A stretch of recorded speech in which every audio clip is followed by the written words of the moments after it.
नमस्कार। एक बार फिर से मैं बदतमीज कुमार बदतमीजी करेंगे और बताएंगे कि किस प्रकार से राहुल गांधी और उनके कांग्रेसी आज जब राज्यसभा में नरेंद्र मोदी जी भाषण दे रहे थे तो भाग खड़े हुए। बच्चों को डराने की परंपरा मोदी जी आपने कब से सीखी?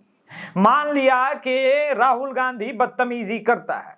आदरणीय सभापति जी, बालक बुद्धि में ना बोलने का ठिकाना होता है और न ही बालक बुद्धि में व्यवहार का कोई ठिकाना होता है। आपने पहले जब बालक बुद्धि कहा तो मुझे बड़ा क्रोध आया। क्रोध इस बात को लेकर के आया कि बच्चे मन के सच्चे, सारी दुनिया के जग के आंख के तारे। मुझे लगा कि आप मुझे कोस रहे हैं। मेरे अंदर भी एक बालकपना है। मैं जब आपकी आलोचना करता हूं रैबीज बन के, तो मेरा भाव होता है कि किसी प्रकार से मैं आपकी सरकार को गिराने में अपना योगदान दूं, जिस प्रकार से हमारे राहुल बाबा करते हैं। मैं आज इकोसिस्टम को बता देना चाहता हूं, उसकी हर साजिश का जवाब अब उसी की भाषा में मिलेगा। मगर राहुल बाबा को आपने जिस प्रकार से डराया धमकाया, ये किसी प्रिंसिपल की भांति था। जैसे कोई उदंड बच्चा स्कूल में जब बदमाशी करता है तो प्रिंसिपल कहते हैं कि तुमको टीसी दे के भगा देंगे। क्या जी हैं? आप राहुल गांधी को टीसी दे के भगाना चाहते हैं। टीसी के बहाने मैं समझ गया कि नरेंद्र मोदी जी का इशारा अगस्ता वेस्टलैंड और नेशनल हेराल्ड केस पर है। बाप रे बाप, कुछ ही समय बाद मुझे एहसास हो गया, बाप रे बाप, मोदी मोटका वाला बांस लेके आया है। ये बांस जहां पर जा रहा था मैं देख करके दूर से चौंका और मैंने अपने आसपास के लोगों को कहा कि भाई थोड़ा दूर रहो। राज्यसभा में जिस प्रकार से विपक्ष सदन से वॉकआउट कर गया देख करके अच्छा लगा। जब सामने वाला बांस लेकर के आया हो तो भाग ही जाना चाहिए। राहुल बाबा ने कहा डरो मत, और जिस प्रकार से हमारे बालक बुद्धि राहुल बाबा सदन में लोगों को ऊ करने को देख रहे थे, इसी प्रकार से मुझे अपना कालजयी डायलॉग याद आया। कुत्ते की दुम पे कुत्ता, उसकी दुम पे कुत्ता, कुत्ते की ही दुम पे कुत्ता, उसके दुम पे कुत्ता। अबे तुम मेरी शायरी क्या देख रहे हो? कुत्तों के बीच का बैलेंस देखो। कुत्तों के बीच का बैलेंस देखो। इसी बात पर एक बार मैं और मेरा सखा यानी कैमरामैन हम लोग जा रहे थे जंगल में। जंगल में टट्टी के ऊपर एक बेर गिर गई थी। मैंने दाएं देखा बाएं देखा, कहीं दूर दूर तक कोई नजर नहीं आया। मैंने एंडरसन को भी पुकारा, एंडरसन एंडरसन एंडरसन, एंडरसन भी नजर नहीं आया।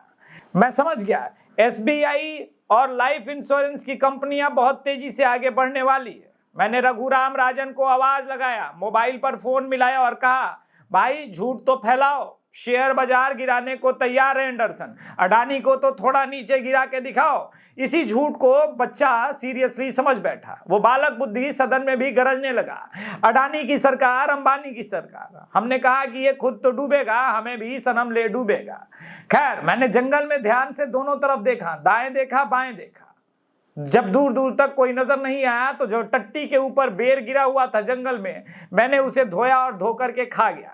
इसी प्रकार से मेरी कारस्तानी तो छुप गई, मगर राहुल गांधी कैसे छुपाएंगे? नरेंद्र मोदी जी ने प्रिंसिपल की भांति डांटते हुए कहा जो लोग हजारों करोड़ का स्कैम कर चुके हैं वो लोग बेल पर बाहर है। मैं समझ गया कि अगस्ता वेस्टलैंड की तरफ ही ध्यान नहीं दे रहे हैं, ये 2G और कोल जी की तरफ भी बता रहे हैं। ए जी ओ जी लो जी सुनो जी, मैं हूं मनमौजी, करता हूं मैं वो तुम भी करो जी।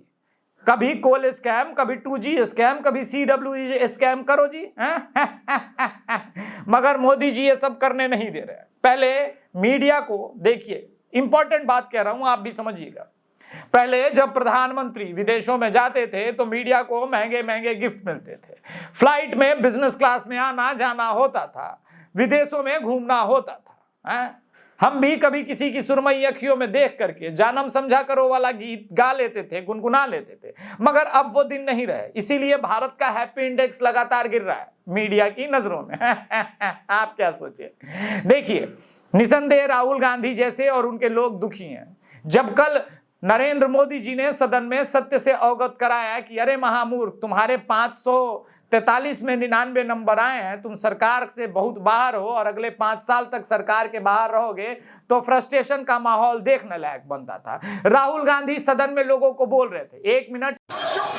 ऐसे संसद के अंदर गरिमा बना के रखें। आप गरिमा को तोड़ना चाहते हैं? आप संसद मर्यादा पीछे नहीं करें। आपको गरिमा नहीं, सदन की डायरेक्शन देते आप बेल में आने के लिए लोगों को। ये प्रतिपक्ष के नेता है, नो, गलत तरीका आपका। राहुल गांधी को आपने ऊ करते हुए सुना, ये ऊ सुन करके मुझे वो कालजयी गीत याद आ गया, इस टूटे दिल की पीड़ सही ना जाए। आप मुझे अच्छा गायक भी मान सकते हैं, मैग्सेसे अवार्ड तो मुझे मिला ही है, मगर बदतमीजी की श्रृंखला यहां पर समाप्त नहीं होगी। मैंने हर बार कहा है कि अब डायरेक्टली अटैक होगा, और अटैक होगा इन झूठे लोगों के ऊपर। झूठ किस प्रकार से हम फैलाने में कामयाब होते हैं। जैसे मैंने कल ही बताया था कि राहुल गांधी ने किस प्रकार से एक महाझूठ फैलाया कि भाई देखिए, अग्निवीर वालों को शहीद होने के बाद भी, बलिदानी होने के बाद भी कुछ नहीं मिलता। लीडर ऑफ अपोजिशन बनने का इससे बड़ा काबिलियत क्या होगा मोदी जी। जिस प्रकार से वो झूठ बोल सकता है, आप बोल सकते हैं क्या? और जो झूठ बोल रहा है राहुल गांधी, क्या आप उसको काउंटर सदन में करना चाहते हैं? ये तो महापाप है। उस झूठ का काउंटर आप सदन में क्यों करना चाहते हैं? ये ड्यूटी आप अपने आईटी सेल वालों को क्यों नहीं देते? क्योंकि आईटी सेल वाले भी जानते हैं कि वो इसका काउंटर कर नहीं पाएंगे टाइम से। तो मोदी जी ने सारी जिम्मेदारी स्वयं उठा ली, और मोदी जी के रक्षा मंत्री यानी भारत के रक्षा मंत्री राजनाथ सिंह जी आरटीआई निकाल करके दिखाने लगे कि देखो नालायकों, 1 करोड़ से अधिक रकम मिलती है। हालांकि बलिदानी के माता पिता ने भी आके राहुल गांधी के झूठ का सत्यानाश कर दिया, लेकिन महत्वपूर्ण बात यह है कि सेना पर राहुल गांधी झूठ क्यों फैला रहे हैं। इसके लिए आपको धूर्त राठी से समझना चाहिए कि धूर्त राठी किस प्रकार से एक्सप्लेन करता है। जिस प्रकार से धूर्त राठी का कनेक्शन बहुत डीप है, राहुल गांधी के भी इस झूठ के पीछे का कनेक्शन बहुत डीप है। नरेंद्र मोदी जी समझ गए, उन्होंने कह दिया कि जो लोग सेना पर फैला रहे हैं झूठ, उसके पीछे का मकसद हम समझ रहे हैं। हम समझ गए कि नरेंद्र मोदी चीन वाला और राहुल गांधी का कनेक्शन भी समझ गए। राजा सब समझते हैं हम। नरेंद्र मोदी जी चीन और राहुल बाबा के और कांग्रेस के कनेक्शन पर जिस प्रकार से प्रहार करते देख रहे हैं, उसके बाद शी जिनपिंग ने खबरों के अनुसार अपने आप को वॉशरूम में बंद कर रखा है, क्योंकि नरेंद्र मोदी जी ने अगली लाइन में कहा कि मैं तुम्हारे इस झूठ के तंत्र को नष्ट कर दूंगा। राहुल गांधी के पेट के ऊपर लात मार रहे हैं, ठीक है, आपकी राजनीतिक दुश्मनी है, मगर हमारा और सोरस के बीच का पत्रकारों का रुपया पैसा के ऊपर आप जो नजर डाल रहे हैं, यही तो पत्रकारिता के ऊपर प्रहार है। और इसी वजह से तो भारतीय पत्रकारिता का इंडेक्स लगातार गिरता जा रहा है, और हमारा स्तर भी, और व्यक्तिगत रूप से मेरा स्तर भी। मगर इससे हमें कोई फर्क नहीं पड़ता, क्योंकि हमको तो अवार्ड से मतलब है, और अवार्ड तो मिल ही जाता है। राजा कचकचा के। इसी बात पर एक और कालजयी गीत याद आ गया। जिस प्रकार से नरेंद्र मोदी लोगों को रेल रहे थे, मुझे याद आया, ए राजा राजा राजा करेजा में समा जा, भेटाई बनी माजा, बहिया में कसी के सैया मारे ले कचा कच कच कच। तो जिस प्रकार से मोदी जी मार रहे थे कांग्रेसियों की, हमें भी समझ में आ गया कि असली राजा तो नरेंद्र मोदी है, भले अपने आप को वो प्रधान सेवक कहते हो। लेकिन महत्वपूर्ण बात है, क्या बालक बुद्धि को इतना भी अधिकार नहीं कि वो अपने लीडर ऑफ अपोजिशन के पद का फायदा उठा करके सदन में उत्पात मचा सके? आदरणीय सभापति जी, बालक बुद्धि में ना बोलने का ठिकाना होता है, और न ही बालक बुद्धि में व्यवहार का कोई ठिकाना होता है। और जब ये बालक बुद्धि पूरी तरह सवार हो जाती है, तो सदन में भी किसी के गले पड़ जाते हैं। ये बालक बुद्धि अपनी सीमाएं खो देती है, तो सदन के अंदर बैठ करके आंखें मारते हैं, आंखें मारते हैं। इनकी सच्चाई आदरणीय सभापति जी अब पूरा देश समझ गया है। इसलिए आज देश इनसे कह रहा है तुमसे नहीं हो पाएगा, तुमसे ना हो पाएगा। बालक का तो काम ही है तोड़ फोड़ करना, और राहुल गांधी की बॉडी शॉडी देख करके आपको समझना चाहिए जिस प्रकार से टाइट टी शर्ट पहन के वो ध्रुव राठी से इंस्पायर्ड दिखते हैं, ये कितनी बड़ी बात है कि एक 52 साल का बच्चा 30 साल के बच्चे से इंस्पायर्ड है।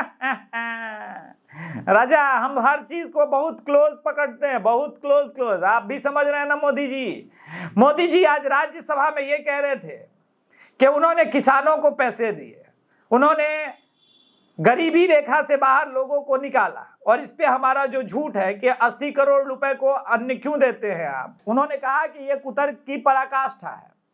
क्या आप डॉक्टर के पास से जब बाहर जाते हैं तो कुछ दिन के लिए, एक्स्ट्रा दिन के लिए मेडिसिन नहीं दिया जाता?